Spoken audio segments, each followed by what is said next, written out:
I love even to see the domestic animals reassert their native rights, any evidence that they have not wholly lost their original wild habits and vigor. As when my neighbor's cow breaks out of her pasture early in the spring and boldly swims the river, a cold gray tide, 25 or 30 rods wide, swollen by the melted snow. It is the buffalo crossing the Mississippi. This exploit confers some dignity on the herd in my eyes, already dignified. The seeds of instinct are preserved under the thick hide of cattle and horses, like seeds in the bowels of the earth, an indefinite period. Welcome to episode 10 of the Peripatetics, a podcast about stillness for restless wanderers. In each episode, we walk in the footsteps of past thinkers, joining in the timeless quest to secure a more tranquil life from this busy world. I'm your host, Trey Hill. 1 month after my dad and his new wife moved to Singapore, my mom remarried an Englishman who, shortly after moving into our house, took me into my bedroom and made it clear that he did not intend to replace my father.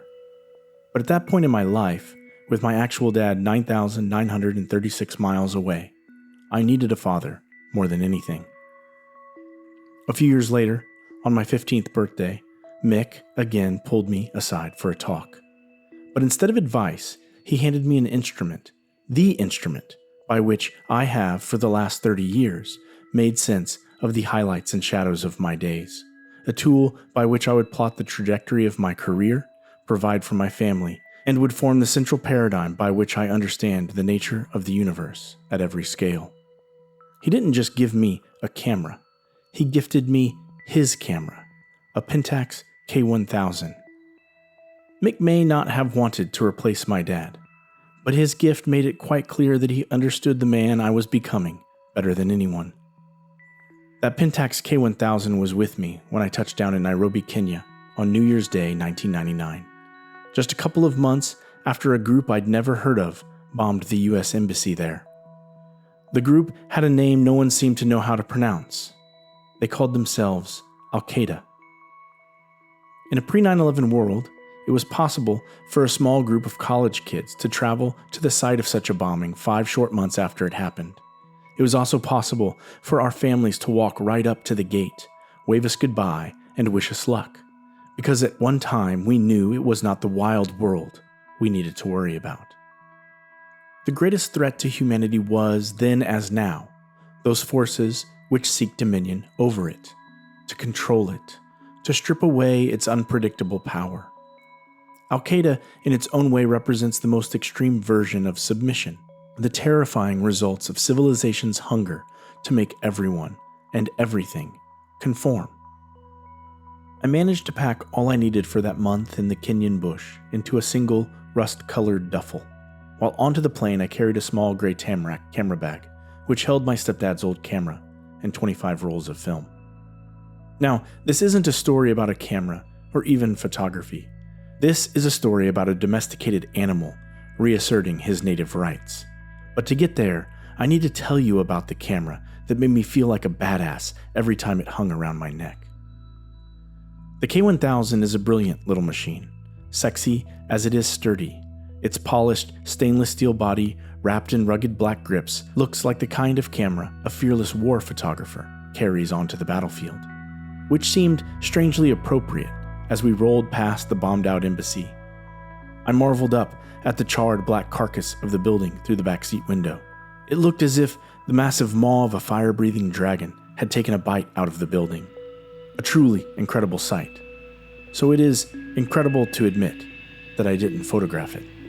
In fact, I didn't even take the K1000 out of my camera bag. Any sportiveness in cattle is unexpected. I saw one day a herd of 12 bullocks and cows running about and frisking in unwieldy sport, like huge rats, even like kittens. They shook their heads, raised their tails, and rushed up and down a hill, and I perceived by their horns, as well as by their activity, their relation to the deer tribe. But alas, a sudden loud whoa would have dampened their ardor at once, reduced them from venison to beef, and stiffened their sides and sinews like the locomotive. Who but the evil one has cried woe to mankind? Indeed, the life of cattle, like that of many men, is but a sort of locomotiveness. They move a side at a time, and man, by his machinery, is meeting the horse and the ox halfway. Whatever part the whip has touched is thenceforth palsied. Who would ever think of a side of any of the supple cat tribe, as we speak of a side of beef? Almost immediately after landing in Kenya, I took the K-1000 from my tamrack and hung it around my neck. "This is a mission trip, not a vacation," our trip leader, Gene, scolded me. "Put the camera away," he insisted, as I snapped a few photos while waiting for our transportation from the Jomo Kenyatta International Airport in Nairobi. Like me, Gene was a college student, a little older but not much. I recall the way the rage boiled in my throat as I stared at him, trying to decide if it was wise to wipe the smug Christian smile off his face with my knuckles. In his words, I sensed my place within the herd being put in jeopardy, allowing him oh so gently to slip the yoke of social hierarchy around my neck. If I were to buck, I would be branded a troublemaker. Speaking out would be seen as a challenge to his authority, earning me the label of insubordinate. Still, I could not foresee how long my silence, meant to preserve harmony in that moment, would disturb me. We all have something that shapes how we see the world. For me, it remains the camera. For you, it might be a job, a hobby, your faith, or love of travel. Whatever it is, it's our practicing it that teaches us to see, whether literally or metaphorically, and defines our relationship to the wild within us. The wild power of my emerging identity as an artist was brought to heel by my deeper need to belong to a group.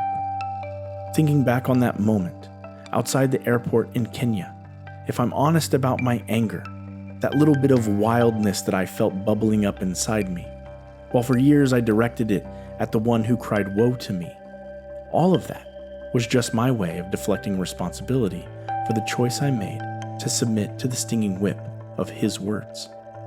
In that moment, I became one of the domesticated beasts, a stiff steel locomotive bound to the rails of conformity, following a path far removed from freedom and wildness.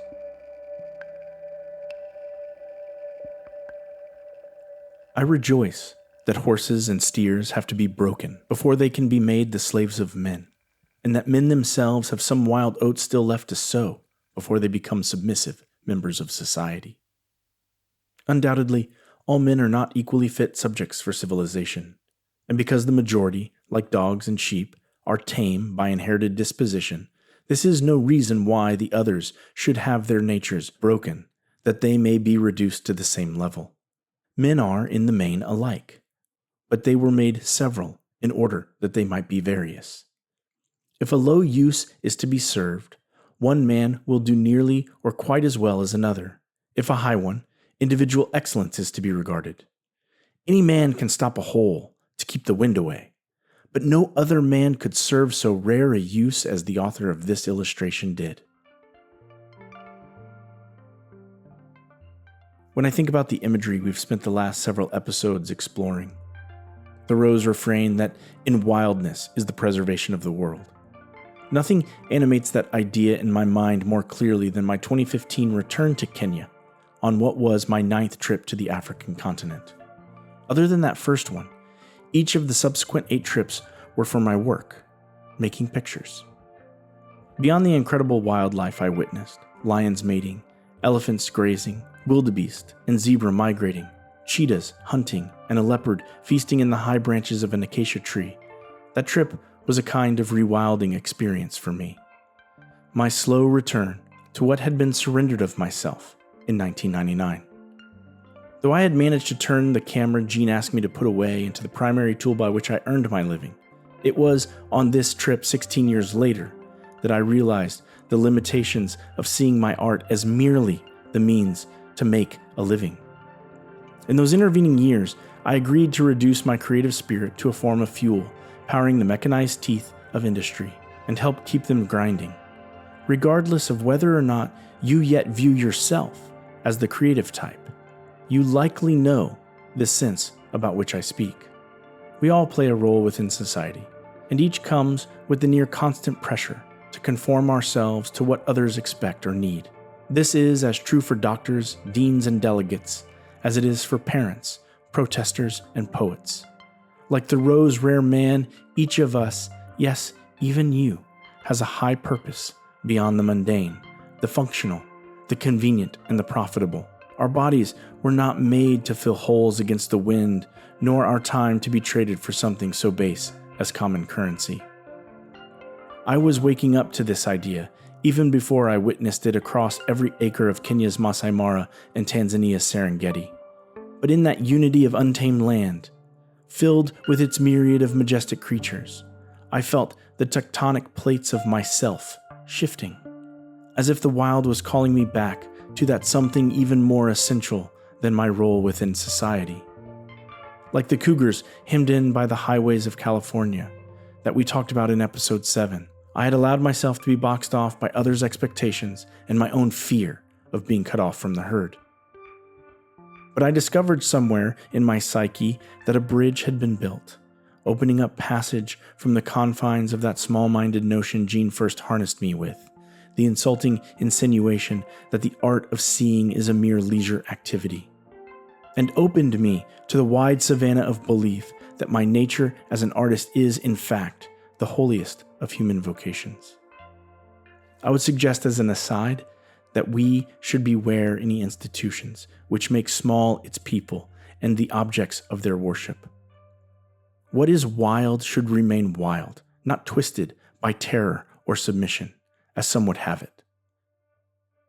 You know, it seems to me a stroke of poetry that I am writing this story for you on the evening of my 47th birthday, 32 years after my stepfather christened me anew as a man of vision with his insightful birthday gift, which was not, in fact, a camera at all, but an invitation to take up a practice by which I might learn to see myself in the world, and the world in myself, and learn to bring all of what I see into clearer focus. Men are, in the main, alike, but made several in order that they might be various, which means that Jean and I butted heads that day because we shared a wild nature. Two young males testing out their pride for a chance at the top spot within a pride. At dawn on the second day of my 2015 safari, the guide's radio crackled with excitement about a leopard, one of the more elusive of the big 5 animals every safari goer hopes to spot. When we arrived to a broad grassy stretch several miles into the heart of the nature preserve, not far from the river Mara, where wildebeest and zebra make their treacherous crossing as part of their great migration, we came across a lone acacia tree with its wide canopy open to the pale blue sky, like a hand upturned in offering. There, camouflaged among those thorny branches, sat a spotted leopard with the hind leg of a zebra in its massive paws. The zebra and the leopard are both wild beasts, both majestic and inspiring to behold in their native habitat. But only one will drag the hindquarters of the other high above the savanna and lounge in the shade, its belly swollen with meat. The enduring lesson of my K1000 is that photography relies on contrast. Light is not separate from shadow, but wedded to it. All wildness is the same. Only the civilized world, industry, religion, academia, requires tame minds inside tame bodies, boils down human potential into the glue that holds together society's designs. It may be tempting to see the leopard and the zebra as an image of domination and control, an echo of the common struggle for power we see in the civilized world. But instead, I would suggest it is merely a natural contrast, part of a natural rhythm, the graceful cycle of survival. In that tree, I didn't see conflict, I saw harmony, which brings me back to the disharmony of my first trip in Africa. What happens when we strip away our wildness or allow it to be stripped from us? In the 16 years between my first and 9th trips to Kenya, I had allowed myself to be tamed by the in-groups, made subject to the herd. I was a leopard who forgot his spots and behaved as one with stripes, which is how civilization dresses her inmates. My creative instinct, that raw force that drove me from age 13, that gave me courage to confess my hopes for my life to Mrs. Julian as a high school senior, had slowly been reduced to something much more civil, more palatable, more profitable to the machine, while the man in me became grist for the mill. After that safari, I returned home and changed the trajectory of my career. I had come to the end of my patience for how profitable it was for me to be profitable to others only. I no longer wanted to carry their water at the expense of my own. Nearly a decade has lapsed since making that change, since deciding to wander the savannah and hunt for my food, and make living my art, rather than submit to the notion that I should make a living off it. When Thoreau says he loves, quote, to see the domestic animals reassert their native rights, end quote, I assume, at least in part, he speaks of me and all of you, my kindred, walking our way toward some holy land only we can see. Little has changed in the 160 years between Thoreau first reading these lines and me revoicing them. But the same temptation exists to believe that the highest use of the wild, that is nature proper, as much as our own creative natures, the temptation still exists to believe the highest use of that wild is to control it, to make it serve the needs of civilization. But that is as much a fallacy today as it was back then, and will remain untrue in every tomorrow to come. What is wild should remain wild, not palsied by the whip until it appears to the fearful and civilized as something polite, utilitarian, and subdued. Our resistance to the tame ways of civilization do indeed confer some dignity on our herd. So, ford the river, find your way across the highway. Break free, my friends, break free. No matter how late in life these words find you, it is not too late for you. You are not a side of beef, but a savanna cat, an elusive hunter stalking through tall grass, not a trophy animal to be mounted above the mantle of some gentleman.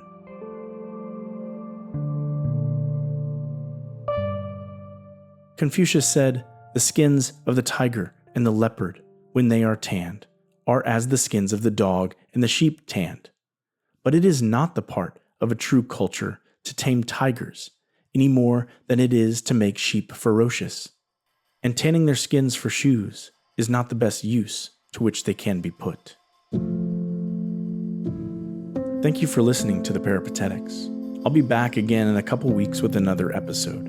But in the meantime, it would mean a lot if you would leave a review on Apple or wherever you get your podcasts. Also, you can find me on Instagram at @squareroot9, which I've linked to in the show notes. If the show has meant anything to you, commenting, sharing, and liking my post about it helps as well.